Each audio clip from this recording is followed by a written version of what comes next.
What's up, backyard bassing fans? Today we are actually going to talk a little bit about pond fishing. I know there's a lot of guys on my channel that do a lot of bank fishing, so I'm going to kind of touch base on you with that a little bit and what I do and what I look for. Um, just today we're going to go over the pond, and then maybe on my next video I'll go ahead and I'll talk about maybe like bigger lakes or creeks or streams, rivers, stuff like that. But just for today we're going to go over the pond and kind of go over what I look for and everything else. So for starters, just going down to my pond here in my backyard, I'm going to kind of show you what I'm looking for as far as any new place I go, no matter where it may be, a different pond or lake or whatever. I am always going to look for some type of laydown. I can show you right here. You know, this is just a tree laying down right here, branches hanging in the water. And if you notice all through here, I've got all this grass coming through here, or the duckweed, or whatever you want to call this stuff here. You know, it's in the water. Them fish are really going to relate to this stuff. Now, actually, I don't know if you can see it or not down in the water. There's actually a nice little bass swimming through there. I probably can't see it, but anyway. So stuff like that, that's typically what I'm going to look for as soon as I get to a new body of water. Something else that I will look for is in the middle of the day. You know, I've talked about it in my previous videos too, is you always want to look for shade and shade lines. Or like I was just saying before, a minute ago here, there's all this grass, and like I said, I can show you right here. You know, you got all this grass and stuff that comes through here and all this vegetation, goes all the way through there. Anytime you have that and it's got water underneath of it, typically your bass are going to get underneath there because it's shade. It's going to be cooler water. Like I said before, fish don't have eyelids. They can't shut their eyes. So they don't like being out in that sun. They can't look up.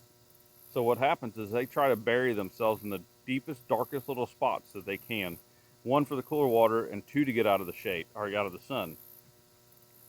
So with that being said, I'm going to target a lot of all this little vegetation. Like I said, that tree that was laying down right over here, you can see the end of it coming out. Those are really good key target spots that I'm going to hit. We'll walk along here a little bit, and I'll kind of show you, a few different places on my pond.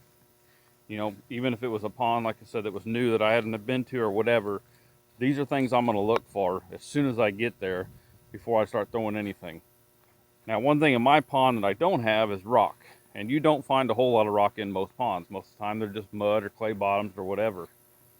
But a lot of times you can find either some type of laydown, grass, whether it be just a single little bush laying in the water, maybe a limb that got blown off of a tree, something like that.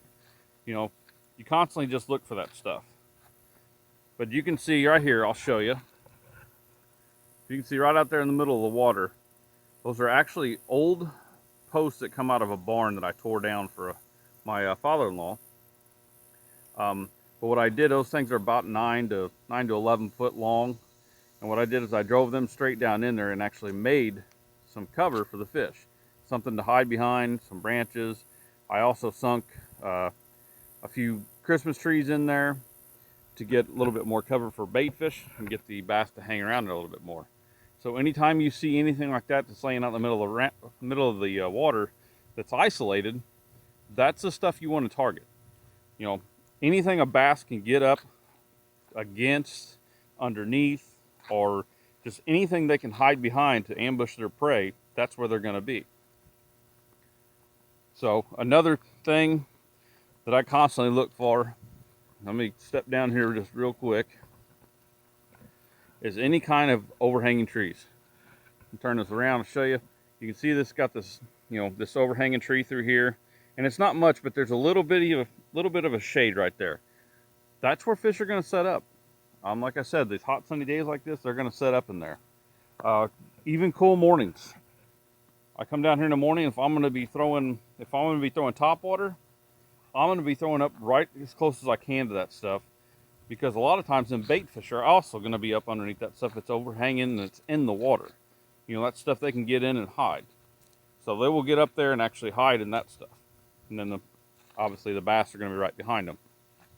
I'll walk you around here a little bit farther, and I'll show you a little corner I have over here that we have actually put a lot of old logs that I've cut down. Some have actually just bigger tree limbs that have fell in the water too, but I'll show you what makes a great little pocket here. There's fish all over the bank today. Holy cow, bass everywhere. So, show you this right here. Now, keep in mind, my pond is actually about 2 foot low right now.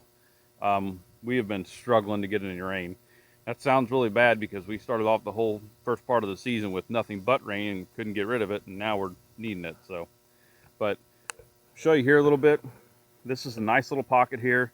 You know, you see it's got nice little vegetation plants over here that's usually in the water just a little bit. And then right here is a nice little Christmas tree that I had for the bait fish and stuff like that to get up here. But there's all kinds of logs and tree limbs and everything laying right in here. It's kind of a giant brush pile. And I'll swing around the side here a little bit and see if I can get a picture down in the water. Maybe you can see it. But this little shallow pocket right here makes a great top water bite for the morning. Then fish get up there to feed in the mornings. You know, they chase the bait fish up in there and they can't go anywhere, so it makes it an easier meal for them. So you'll see a good population of fish up here. So let me see if I can get over here. I don't know if you can see some of that stuff. There's actually logs laying right here, going out that way, and some over here. Like I said, you probably can't see them, but they are laying there. There's quite a few of them actually. But, and once again, talking about that overhanging tree. You can see this tree right here, comes out, goes all the way over, and then hangs right over the water down there. Guys, that is a killer place to throw. If you're just starting out, I would say go get you just any kind of little top water. Usually like a torpedo is a great bait to start off with. It's very easy to use, and fish just annihilate that thing all the time.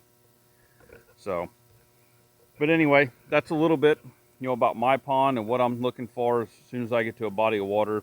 Is, like I said, any type of cover, whether it be up against the bank or if it's isolated out in the middle with nothing around it. That's the stuff you want to throw to. As far as, I'll kind of walk you through the day of what I would do. Morning, obviously, you're going to try top water, whether it be a buzz bait or sometimes top water frog, depending on if they're a little bit slower, or if you got vegetation, you want to throw that frog. Or like I said, if you're just starting out and you want a little bit cheaper baits and something that's easier to use and try to learn, like I said, that torpedo is phenomenal to go with. So that's for the morning. Once I start getting up in the day and it's getting a little bit warmer and hotter, I'm going to stick with that vegetation. Like I said, they're going to be going up into there. You can start flipping into there with a little bit of some kind of pegged weight or something with a lizard or a brush hog or crawl or anything like that, beaver style baits. But start pitching into the grass and stuff like that in the vegetation. Then you're also going to look for your shady spots. Any shady spots around, your overhanging trees making shade, anything that's going to make shade on your bank or even out in the middle of the water anywhere, always go after them shady spots. One thing I'll tell guys all the time, like I said, for starting out, easiest thing to get you, the Gary Yamamoto Senkos. You can get the big bites. I think it's called the Trick Stick. They work really well. The Yum Dinger.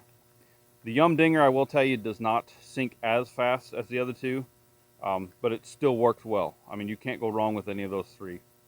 And most of the time, they're pretty weedless. You don't get hung up with them a lot. So they're very, very easy to start off fishing with for any beginners.